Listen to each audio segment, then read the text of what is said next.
расширяется география этого конкурса.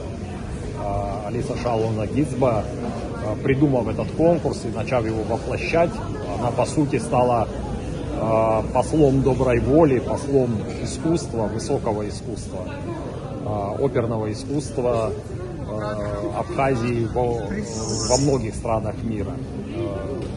Сегодня здесь множество конкурсантов, прекрасных молодых артистов из различных стран.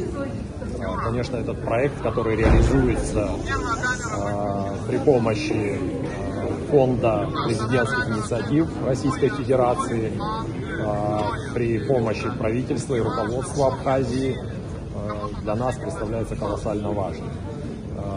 Мягкая сила, как известно, ее эффект, ее воздействие зачастую превосходят результаты и достижения политиков и дипломатов. Это очень важное направление работы.